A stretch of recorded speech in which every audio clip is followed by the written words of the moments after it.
عبداللہ ابن مبارک رحمۃ اللہ علیہ بڑے محدث گزرے ہیں، امام اعظم ابو حنیفہ رحمۃ اللہ علیہ کے خصوصی شاگرد تھے۔ ان سے اگر چلتے ہوئے کوئی حدیث مبارکہ کے بارے میں پوچھا کرتا تھا تو وہ اس کا جواب نہیں دیتے تھے، فرمایا کرتے تھے کہ حدیث مبارکہ کی شان ہے کہ انسان سکون اطمینان کے ساتھ بیٹھ کر پھر اس بات کو نقل کرے۔ امام مالک رحمۃ اللہ علیہ حدیث مبارکہ کا اتنا ادب کرتے تھے کہ ایک مرتبہ بچھو نے انہیں کئی مرتبہ ڈنگ لگایا، چہرے کا رنگ متغیر ہوتا رہا مگر انہوں نے مجلس برخاست نہیں کی، حدیث مبارکہ کو درمیان میں نہیں چھوڑا، پورا مکمل کیا۔ لوگ حیران تھے کہ بچھو کے ڈنگ لگانے کی تکلیف کتنی ہوتی ہے، اس کو برداشت کر لیا مگر حدیث مبارکہ کے ادب میں فرق نہ آنے لیا۔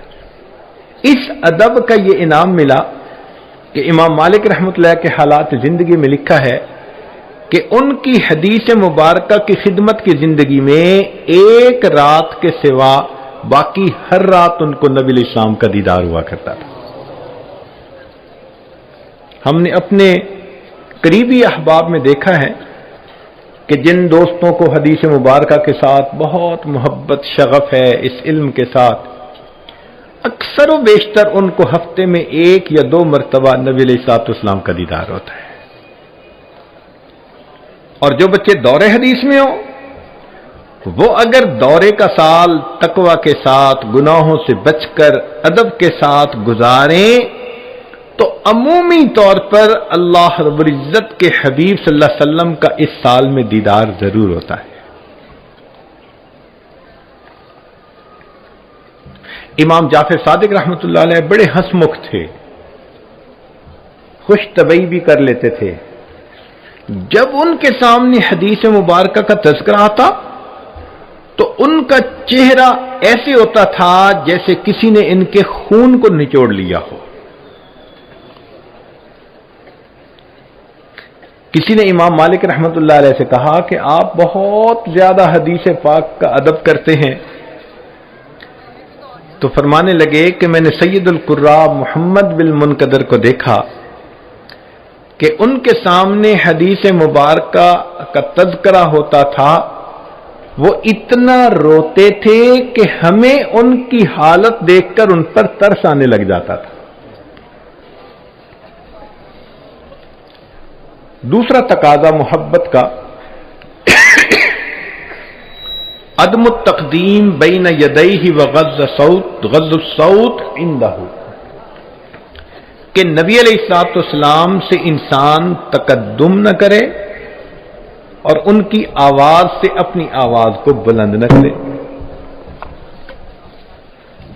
چنانچہ صحابہ رضی اللہ عنہم اس کا بہت لحاظ کرتے تھے اور اپنی آوازوں کو پست رکھتے تھے۔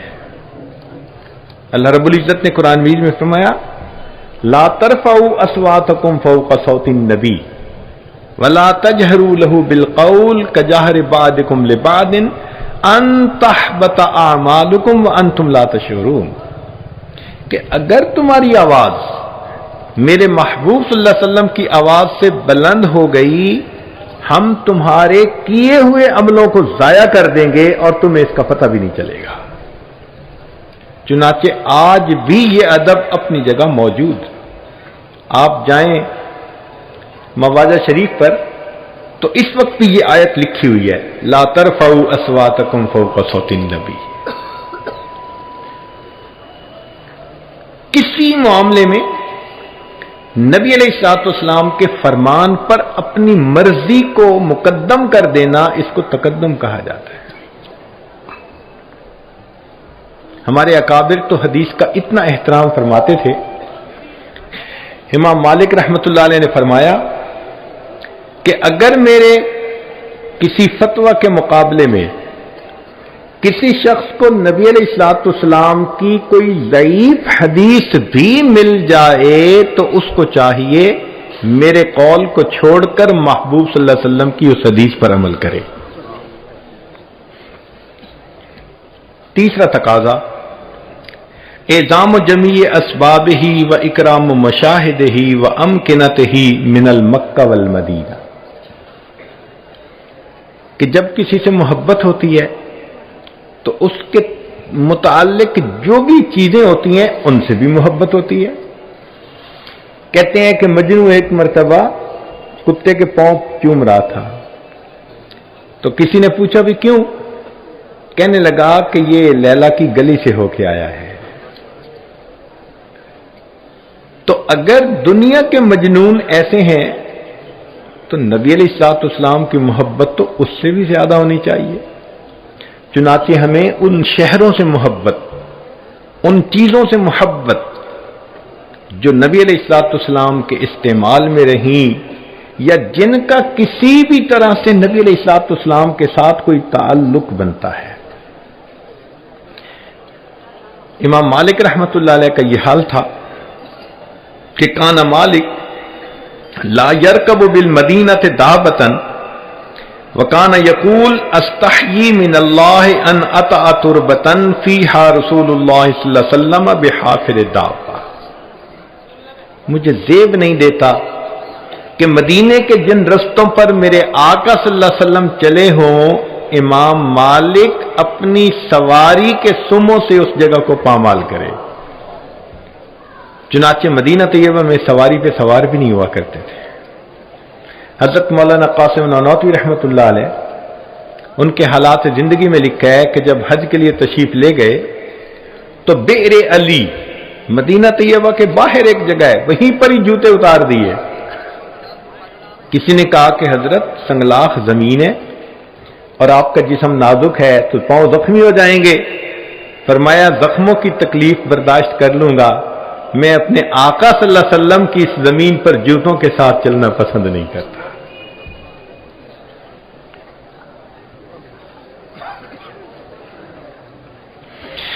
امام مالک رحمۃ اللہ علیہ کو کسی نے آ کر ایک کمان دکھائی اور یہ کہا کہ یہ کمان نبی علیہ الصلوۃ والسلام کے استعمال میں رہی ہے۔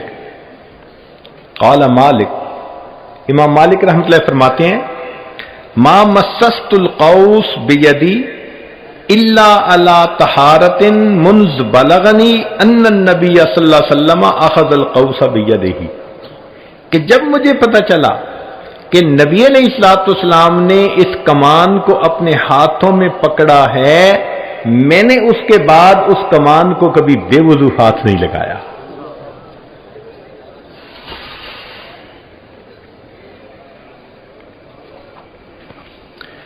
چوتھا تقاضا حب الصحابہ و اہل بیت، کہ نبی علیہ الصلوۃ والسلام کے اہل بیت سے اور آپ کے صحابہ کرام سے انسان محبت کرے۔ نبی علیہ السلام نے ارشاد فرمایا اللہ اللہ فی اصحابی لا تتخذوہم من بعد غرضا فمن احبہم فبحبی احبہم، جو میرے صحابہ سے محبت کرے گا وہ میری محبت کی وجہ سے ان سے محبت کرے گا۔ تو صحابہ رضوان سے اور اہل بیت سے محبت کرنا۔ من احب شیئا احب من یحب، بندہ جب کسی سے محبت کرتا ہے جو چیزیں اس کو محبوب ہوتی ہیں ان سے بھی محبت کرتا ہے۔ چنانچہ حدیث مبارک میں ہے آیت الایمان حب الانصار و آیت النفاق بغضهم، کہ انصار سے محبت کرنا ایمان کی علامت ہے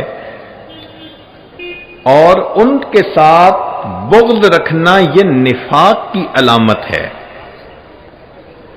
انس لانو روایت کرتے ہیں کہ نبی اسلام نے ارشاد فرمایا مثل اصحابی کمثل الملح فی الطعام لا یصلح الطعام الا بہ، کہ جیسے آٹے کے اندر نمک ہوتا ہے کہ اس کے بغیر روٹی بے ذائقہ ہوتی ہے، میرے صحابہ کی محبت نمک کی مانند ہے، ان کے بغیر انسان کا ایمان بے ذائقہ ہو جاتا ہے۔